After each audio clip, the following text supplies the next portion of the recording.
welcome to Turn the Page, the official podcast of the Syosset Public Library.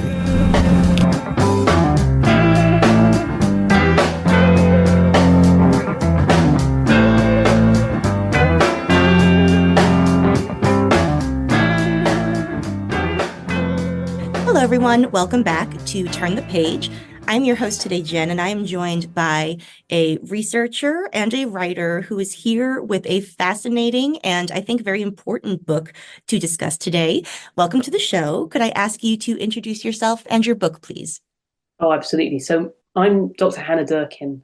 I'm a historian, a British historian, as you can probably tell from my accent.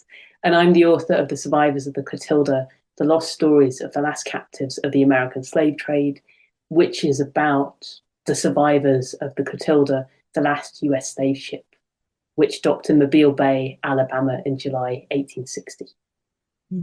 This is such a fascinating story. And as I said, I think it's a very important one to sort of be retold at this moment. Could we start off by talking a little bit about your career and your research and maybe how it led you to this project? Absolutely. So I have a PhD in American Studies at the University of Nottingham and also a postgraduate diploma in journalism from Leeds Trinity University. And I've taught at Nottingham and Newcastle universities in the UK. And I was actually working on a project just after I finished my PhD on the writer Zora Neale Hurston. And I was working on her film work because she was probably the first professional African-American woman filmmaker. And she traveled to the South filming and documenting the folklore of local communities in Florida and Alabama.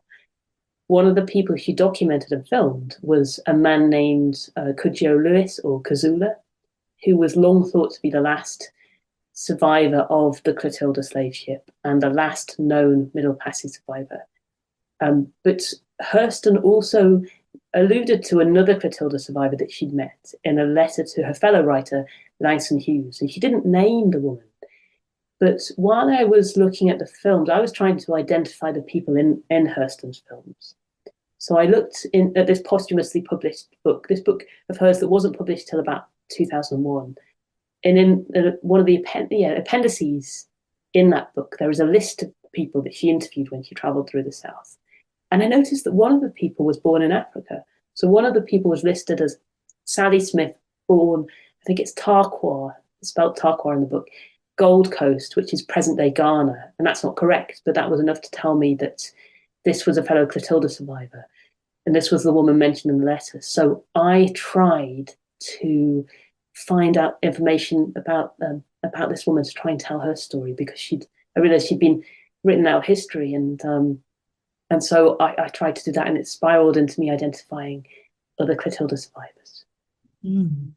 The stories that you find here are utterly fascinating, and I'm curious about what your source base looked like. What sort of documents did you consult? What sort of archives did you visit? And this is a very big question, but was there anything that you encountered there that really shifted your perspective or reframed the story that you were in the middle of telling?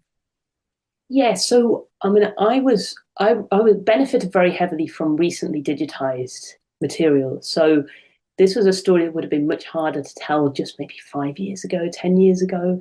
So digitized newspaper sources, and of course you can access them, but they're on microfilm, and it's a very laborious process to look through newspapers. Now you can treat them like they're it's a Google search.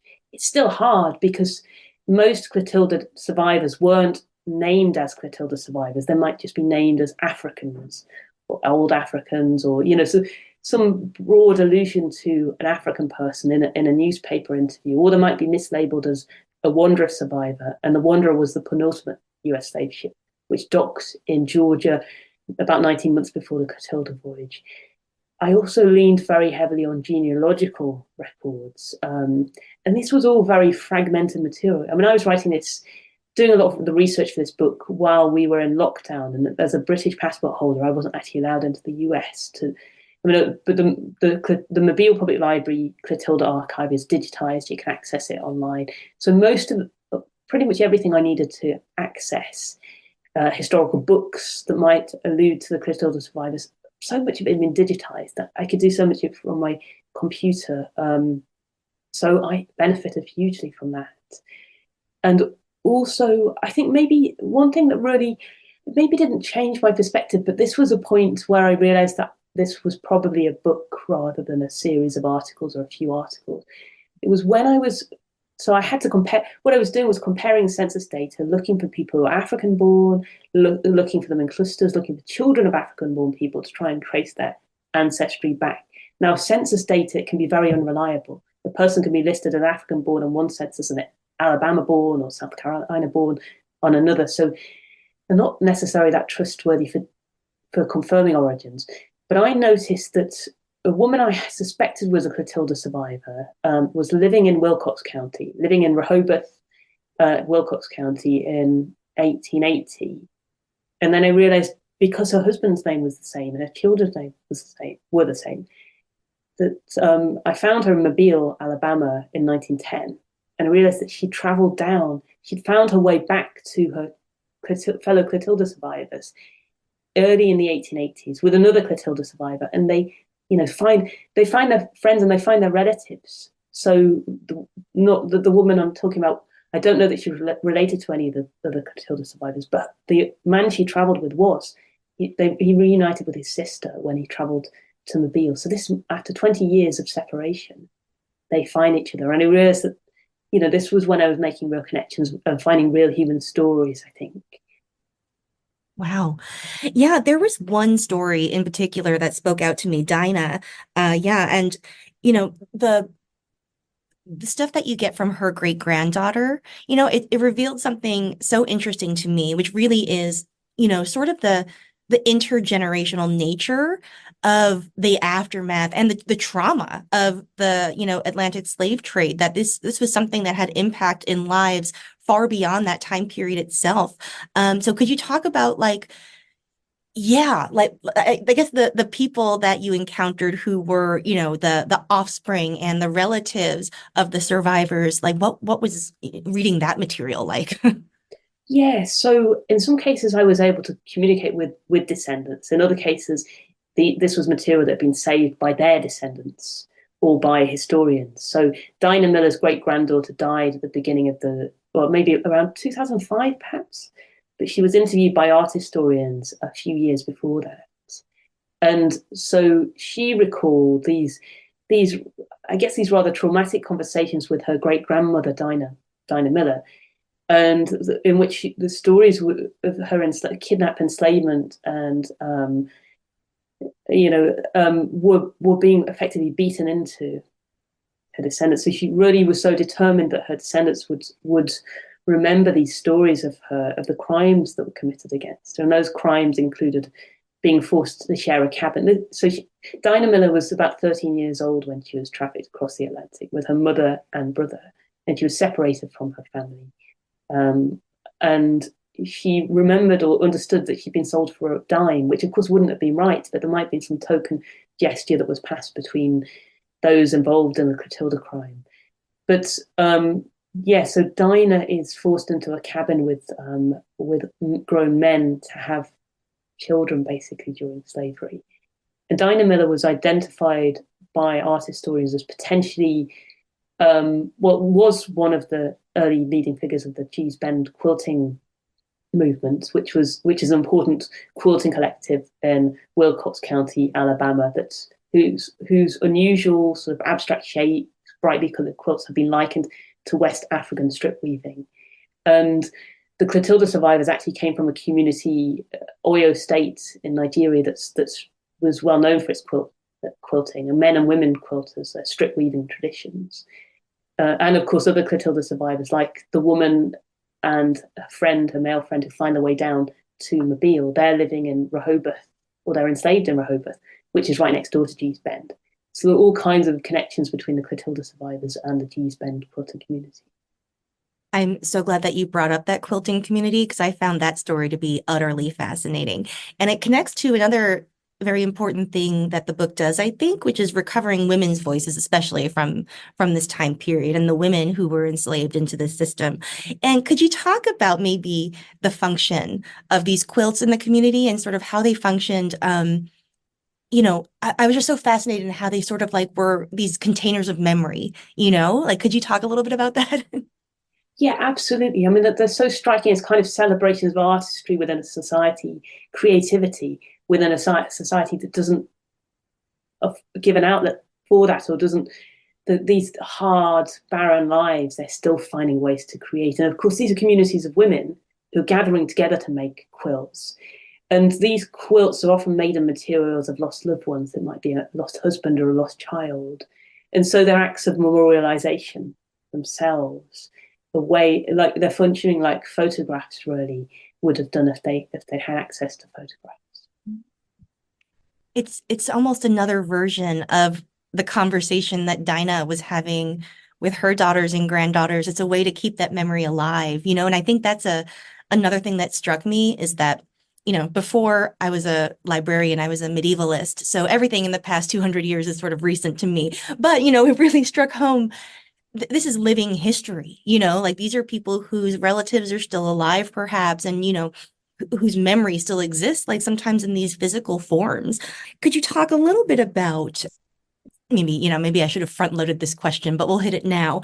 The context for the arrival of the Clotilda in America, because it came at a really interesting moment in American history and this sort of transitional moment.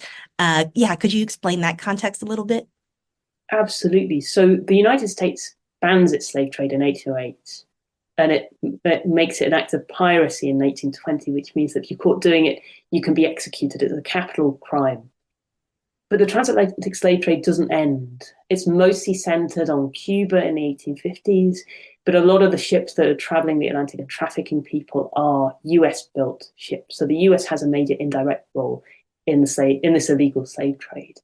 But what's happening in Alabama, what's happening in the United States, or specifically as part of this Clotilda conspiracy. So what happens is, so it is sparked by some kind of bet or wager, I found. It was long rumored to have been sparked by a bet, and I found evidence that that happened.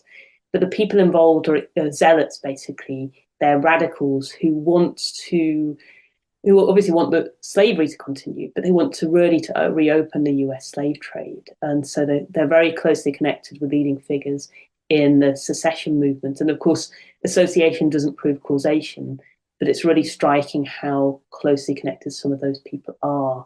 And also the fact that some of these Clotilda enslavers are leading figures in the Confederacy and associating closely with leading figures in the Confederacy. So